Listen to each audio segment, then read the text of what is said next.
नमस्कार साथियों, स्वागत है आपको इंडियन कॉन्स्टिट्यूशन एंड पॉलिटी में। तो आइए आज की कक्षा को हम लोग प्रारंभ करते हैं।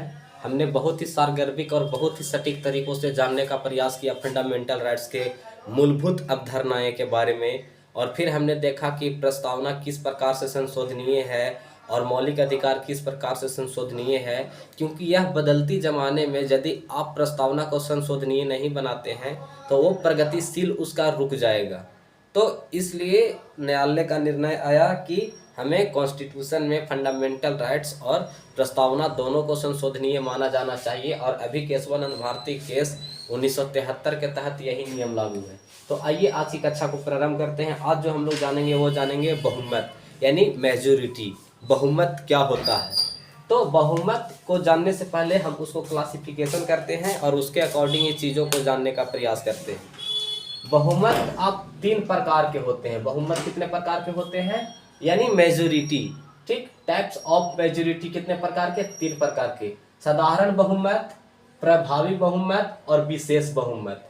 साधारण बहुमत में जानिए थोड़ा सा कि क्या इसका रिलेवेंट पॉइंट है। साधारण बहुमत के मतलब है कि उपस्थित और मतदान करने वाले सदस्य संख्या के 50% से अधिक। यानी मान लिया जाए कोई बिल आया, कोरोना काल में कोई बिल आया, तो उसे लागू करना है। तो जो छोटा मोटा बिल होते हैं जिसे ज़्यादा इफेक्टिबल नहीं माना जाता है, वो साधारण बहुमत से ही पारित हो जाता है। तो साधारण बहुमत में क्या कॉन्सेप्ट की बातें हैं कि उपस्थित और मतदान करने वाले सदस्य संख्या के 50% से अधिक होना चाहिए। तो मान लिया जाए लोकसभा में कुल सीटों की संख्या है 543 और 200 लोग मतदान में भाग लेते हैं। जो उपस्थित होते हैं वो 200 लोग होते हैं। अब जो मतदान करने वाले लोग हैं वो मात्र 180 लोग मतदान करते हैं, क्योंकि मतदान करने के लिए बाध्य तो आप है नहीं वो लोग कि मतदान करना ही होगा। कोई प्रस्ताव आता है, उस प्रस्ताव पर जब मतदान होने लगता है लोकसभा में, तो मान लिया जाए 180 लोग ही भागीदारी देते हैं। तो 180 बाई डिवाइडेड बाई 2 प्लस 1, 9 दूना 18, तो 9 प्लस 90 प्लस 1 इक्वल टू 91। यानी यह जो हुआ 50% से अधिक हो गया। तो सिंपल मेजोरिटी यानी साधारण बहुमत। साधारण बहुमत के बारे में आपको मात्र इतना याद रखना है कि उपस्थित और मतदान करने वाले सदस्य संख्या के 50% से अधिक। मान लिया जाए लोकसभा में कोई प्रस्ताव बिल आता है, कोई कानून आता है, तो उस पर यदि लोग अनुमोदन देने लगे, तो मान लिया जाए 180 लोग वोटिंग किए, 200 लोग उपस्थित हुए और 180 लोग वोटिंग किए। तो 180 लोग जब वोटिंग किए तो देखना होगा कि 180 में से जो साधारण बहुमत का रूल है उस पर यह डिपेंड है या नहीं, तो उसके अकॉर्डिंग ही ये बिल पास होगा। यानी साधारण बहुमत आपको निकालना है तो जो उपस्थित और मतदान करने वाले सदस्य संख्या है उसका 50% से अधिक। तो मान लिया जाए कि लोकसभा में कितना लोग सदस्य है 543, और उसमें से उपस्थित होते हैं मान लिया जाए उस दिन कितना लोग कि 200 लोग। आज मान लिया जाए आज 4 मार्च है, आज 4 मार्च है। आज लोकसभा में एक बिल आया, एक प्रस्ताव आया, और लोकसभा के कुल सदस्य संख्या 543 है, जिसमें से उपस्थित हुए मात्र कितना लोग? 200 लोग, और 200 लोग में से भी वोटिंग में भाग कितना लोग लिए? 180 लोग। तो 180 डिवाइडेड बाई 2 प्लस 1। अब उसको काट दिए तो कितना हो गया? आप लगाइए कि 90 प्लस 1, तो 90 प्लस 1 91 हो गया। यानी यह सिंपल मेजोरिटी यानी साधारण बहुमत के सिद्ध पर तर्क पर उतर रहा है। तो ऐसे में कोई बिल है वो लागू हो जाएगा। तो आप इसको याद रखिएगा। प्रभावी बहुमत। प्रभावी बहुमत मतलब इफेक्टिव मेजोरिटी। इफेक्टिव मेजोरिटी क्या होती है उसके बारे में आप जानिए। कुल सदस्य संख्या का और रिक्तियां। कुल सदस्य संख्या और रिक्तियां। अब इसके बारे में जानिए कि क्या होता है कुल सदस्य संख्या और रिक्तियां। मान लिया जाए लोकसभा में कुल सीटों की संख्या है 543, अब 543 है, जिसमें से क्या हुआ कि कुछ लोग, 2 लोगों का मृत्यु हो गया, 2 लोगों का मृत्यु हो गया, 2 लोगों का किसी कार्यवश वो नहीं आ पाए, और 4 लोग जो है, सॉरी 3 लोग जो है उसका निर्वाचन रद्द हो गया। कितना हो गया? 7। तो कुल सीटों की संख्या प्लस रिक्तियां, 7 रिक्तियां हो गया। तो कितना बचा? 543 में से 7 घटा देंगे तो 536। अब 536 बचा, तो 536 डिवाइडेड बाई कितना? 2/3। 536 और डिवाइडेड बाई कितना? तो डिवाइडेड बाई गुने 2/3। अब इसको अकॉर्डिंग करके आप देख लीजिए कि कितना आता है, डिवाइड करके देख लीजिए। उसके बाद अगर वो विशेष बहुमत से अगर पारित हो तो वह बहुमत और वह बिल क्या हो जाएगा? पारित हो जाएगा। यानी विशेष प्रभावी बहुमत में इस तरह का नियम लगता है। तो रिक्तियां, कुल सदस्यों की संख्या माइनस रिक्तियां और उसके अकॉर्डिंग, उसके तर्क पर उतरता है, उसके सही इंटरप्रिटेशन पर सिद्ध हो जाता है, तो वह बिल पारित होगा, अन्यथा पारित नहीं होगा। इसके तहत इसी प्रभावी बहुमत यानी सिंपल इफेक्टिव मेजोरिटी के तहत लोकसभा के अध्यक्ष, उपाध्यक्ष, राज्यसभा का सभापति, उपसभापति, विधानसभा का अध्यक्ष, उपाध्यक्ष, विधान परिषद का सभापति, उपसभापति आदि को हटाया जाता है। यानी 8 ऐसे अधिकारी हैं जिसे हम लोग जब उसकी पद मुक्ति करते हैं तो वो इफेक्टिबल मेजोरिटी के तहत, इस वाले मेजोरिटी के तहत हम उसे हटाते हैं। तो आपको ये समझ में आ गया होगा। आगे देखते हैं विशेष बहुमत। विशेष बहुमत में क्या आपको समझना है वो जानिए।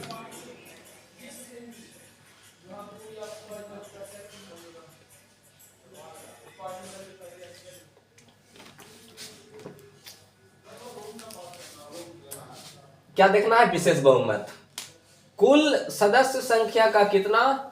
2/3, यानी 2/3 होना चाहिए। अब इसमें समझने योग्य बातें हैं, वो क्या बातें हैं उसको समझिए।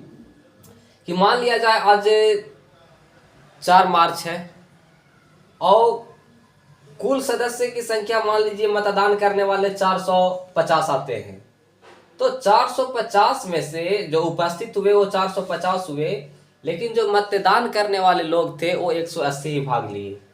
तो 180 भी भाग लिए तो 130 पक्ष में और 150 जो है विपक्ष में। तो ये इस वाले कॉन्सेप्ट पर नहीं उतरा, यानी 2/3 नहीं हुआ। तो ऐसे में यह रद्द नहीं होगा। लेकिन अगले दिन मान लिया जाए फिर बैठक हुआ पार्लियामेंट में और कुल सदस्य संख्या उपस्थित कितना हुए? 500, और इसमें भाग लिए, ये चुनाव में भाग लिए 450। अब 450 में से 300 लोग पक्ष में और 150 लोग विपक्ष में।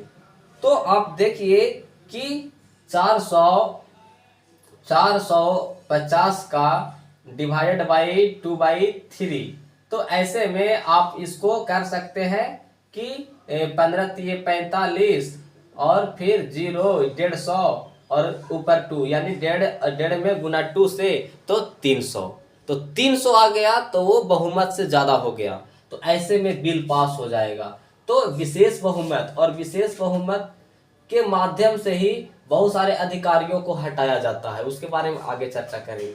लेकिन विशेष बहुमत 3 प्रकार के हैं। कितने प्रकार के? 3 प्रकार के। पहले प्रकार का, दूसरे प्रकार का और तीसरे प्रकार का। पहले प्रकार में देखिएगा तो उपस्थित और मतदान करने वाले सदस्यों का 2/3 मेजोरिटी होना चाहिए। इसका प्रयोग आर्टिकल 249 में 312 में किया जाता है, जिसके बारे में आगे हम लोग बात करेंगे। फिर दूसरी प्रकार का बहुमत, इसमें उपस्थित और मतदान करने वाले सदस्यों को 2/3 बहुमत से, कितना बहुमत से? 2/3 बहुमत से कुल सदस्य की संख्या के आधे से कम ना हो, याद रखिएगा कि 2/3 बहुमत हो और कुल सदस्य संख्या के आधे से कम ना हो। इसका प्रयोग हम संविधान संशोधन में करते हैं और सुप्रीम कोर्ट और हाई कोर्ट के जो चीफ जज होते हैं उनको हटाने में, और कैग यानी कंट्रोलर एंड ऑडिटर जनरल होते हैं, इनका पदमुक्ति कराने में हम इसका प्रयोग करते हैं विशेष बहुमत का। विशेष बहुमत में भी दूसरे प्रकार का बहुमत का। आगे देखिएगा तीसरे प्रकार का बहुमत, विशेष बहुमत। तीसरे प्रकार का विशेष बहुमत कुल सदस्य संख्या का 2/3 होना चाहिए।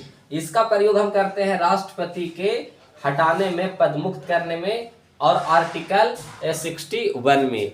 आर्टिकल 61 क्या कहता है? राष्ट्रपति पर महाभियोग चला जा सकता है। तो ये सारी चीजें आपको समझ में आया होगा। तो ये बहुमत के बारे में हमने चर्चा कर लिया, बहुमत कितने प्रकार के होते हैं, किस तरह से काम करते हैं, उसकी क्या अवस्था होना चाहिए। तो आइए आज हम लोग जानते हैं क्या इंडियन कॉन्स्टिट्यूशन में आर्टिकल 14 यानी समता या समानता का अधिकार। यह आर्टिकल कितना में आता है? 14 से 18 के तहत समता या समानता की बात की जाती है। तो आइए देखते हैं इसका मतलब क्या होता है कि भारत में किसी भी व्यक्ति को कानून के समक्ष एवं कानूनों के समान संरक्षण से वंचित नहीं किया जाएगा।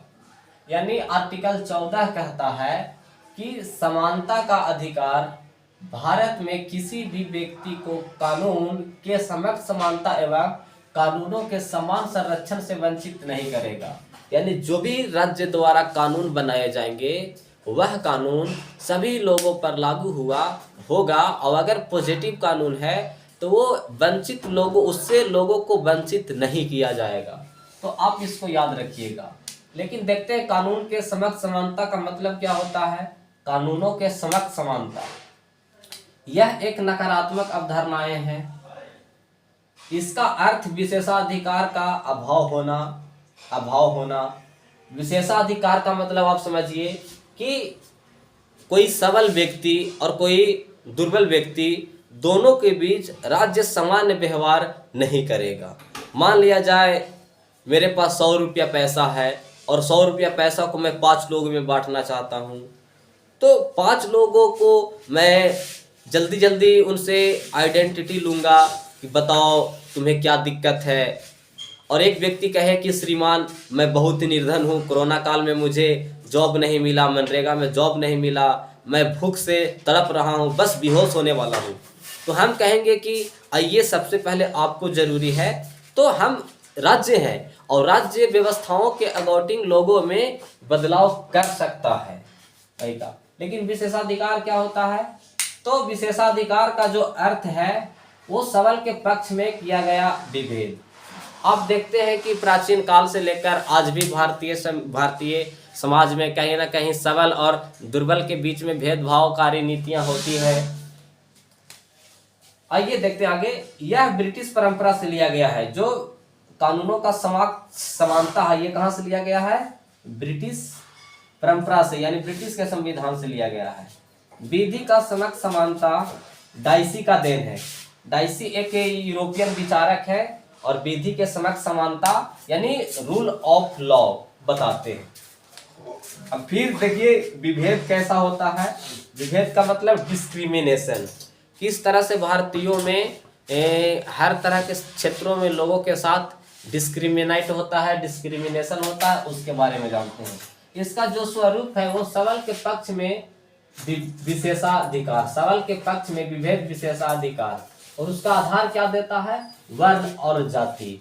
अब क्या देखें, प्राचीन काल में वर्ण जाति आधार पर भेदभाव होता था। उस समय कानून व्यवस्था नहीं थी, हालांकि आज संविधान है, लेकिन उस समय मनुस्मृति अपने आप के समय के लिए एक कानूनी ग्रंथ था। उससे ही समाज का निर्वहन चलता था। अब यदि उसमें यह बातें लिखी थी कि सबल और दुर्लभ के बीच कोई समान व्यवहार नहीं होगा, तो राज्य का ये कर्तव्य होना चाहिए कि वो दुर्लभ के पक्ष में कुछ विशेषाधिकार करे, लेकिन ऐसा भी देखा नहीं जाता है। फिर आगे देखिए, दुर्लभ वंचित के पक्ष में विभेद, यानी वंचित और दुर्लभों के पक्ष में विभेद किया जाता है। मान लिया जाए भारत देश है, तो भारत देश ये देखेगा कि समाज में कौन दुर्लभ है और कौन विशेषाधिकार वाला व्यक्ति है, तो उसको देखते हुए वो करेगा, वो असामान्य व्यवहार करेगा। लेकिन आप कहेंगे कि फिर ये समता या समानता का अधिकार कैसे हुआ, फिर राइट टू इक्वलिटी कैसे हुआ, आप फलाने को आरक्षण दे रहे हैं और मुझे आप ये नहीं कर रहे हैं, जबकि मैं भी इस देश का नागरिक हूँ, मैं भी वही रोड पर चलता हूँ, मैं भी वही खाता हूँ जो वो किसान खाता है। तो राज्य कहेगा ऐसा नहीं है, आप विशेषता प्राप्त लोग हैं।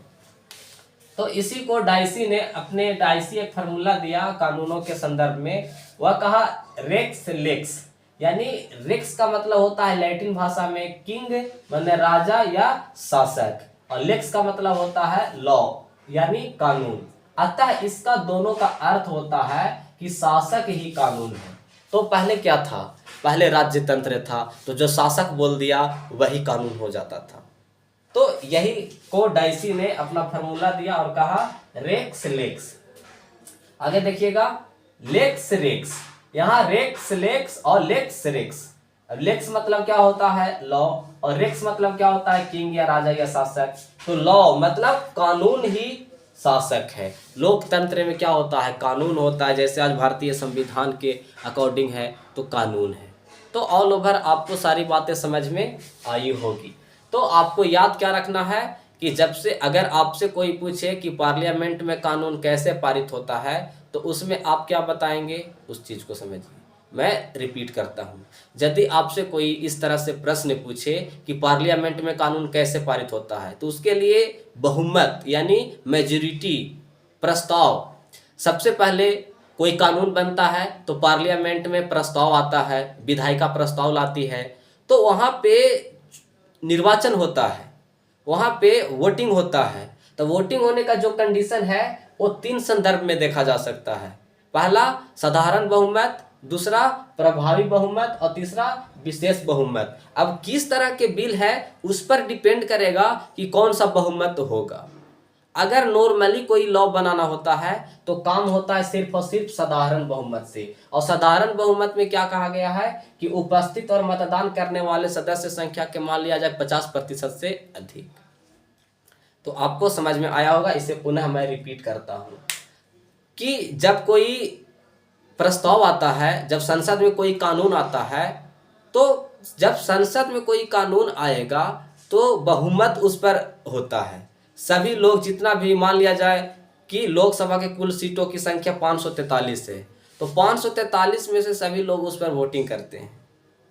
तो ऐसे आपको याद रखना है कि बहुमत कितना होता है, मतलब बहुमत कितना प्रकार के होता है। तो बहुमत 3 प्रकार के होते हैं। ऑल ओवर आपको जानना है कि बहुमत 3 प्रकार के होते हैं, सिंपल मेजॉरिटी और इफेक्टिव मेजॉरिटी, इफेक्टिव मेजॉरिटी और विशेषता मेजॉरिटी। ऐसे ऑल ओवर सभी चीजों को मैंने बता दिया। समता या समानता का अधिकार याद रखना है। तो रिपीट करूंगा तो मैं यही कहूंगा आपको कि इस चीजों को याद रखिए कि आपको इतना बात याद रखना है कि बहुमत 3 प्रकार के होते हैं। बहुमत कितने प्रकार के, 3 प्रकार के। पहला विशेष बहुमत, प्रभावी बहुमत और साधारण बहुमत। तो ये चीजें हैं जो, और फिर विशेष बहुमत कितने प्रकार के, 3 प्रकार के। पहले प्रकार का बहुमत, दूसरे प्रकार का बहुमत और तीसरे प्रकार का बहुमत।